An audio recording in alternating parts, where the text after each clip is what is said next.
Alright then. Next, let's go over some more tips for adventuring in Nodcry. If you found yourself getting hungry in the wild, what are some things you could eat?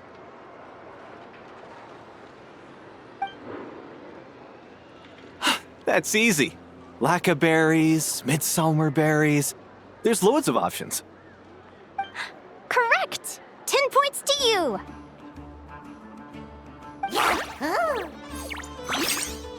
That must be who Catherine was talking about. She looks pretty young for an advisor, though. How knowledgeable can she really be? But there are plenty of places where berries don't grow, right? What should we be looking for in those places, Miss Linnea? Good question. I'm glad you asked. That's exactly what I wanted to talk about next. Does everyone recognize this mushroom? Based on the color... This is an edible one, right? Doesn't look poisonous to me. Wrong answer. This here is a brown-capped mushroom. It looks harmless enough, but eating it will give you hallucinations. An unsuspecting adventurer once used a handful of these to make a pot of mushroom soup. Next thing you know, he was trying to foxtrot with the wild hunt. Luckily, he was spotted by a fisherman passing by who managed to save his life. But it was a close call. That sounds so dangerous. You bet! Adventuring in the wild is no joke. All right, on to the next. Does anyone recognize this plant? Can you tell me if it's edible? Isn't that a winter ice leaf? They say that the King of Winter Icely and the King of Midsummer Oak are sworn enemies. If midsummer berries are sweet and delicious, I guess winter Icely leaves must be horribly bitter. Paimon knows the answer to this one.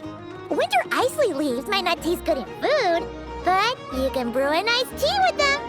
Huh. At the flagship. Once when Paimon was eating some yummy food there, Dimyon mentioned that one of the drinks in their roulette special has winter Icely in it. Who are... it looks like we have an expert attending our Q&A session today. Well, I hope you're ready for the next question. Oh. Bring it on! Every adventurer knows to pack a compass and a map before heading into the wilderness. But where would you go to buy these things? Listen up, everyone! The answer is... the Adventurers Guild! Oh, really? But I hear Mimas Brunner Books sells them too, and at a very low price. Ha! Paimon's done her research. The boss of that place tries to pass off cheap knockoffs as the real deal. Don't be fooled! Well said. But even with a high-quality map and compass, the wild can still be a dangerous place. What should you do if you're being chased by a monster you can't fight off?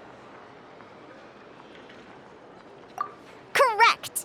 Although the Ratniki's main duty is to deal with the wild hunt, you can always ask them for help if you run into serious trouble.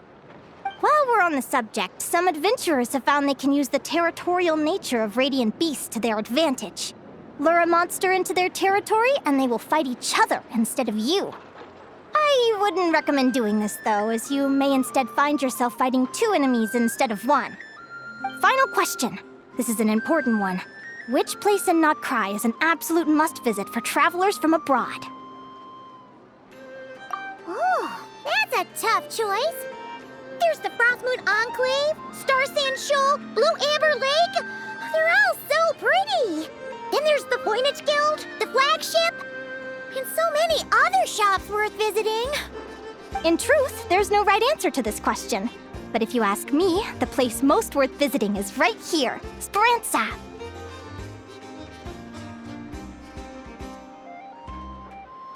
Why? Simple. This was once my home.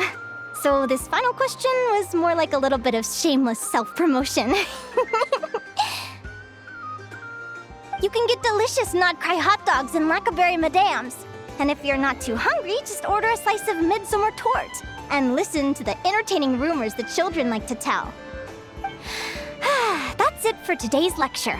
Tomorrow, I'll be heading to the Frostmoon Enclave to take part in a competition. If you have any questions, you can ask at the Adventurers Guild, where the other advisors will be happy to help.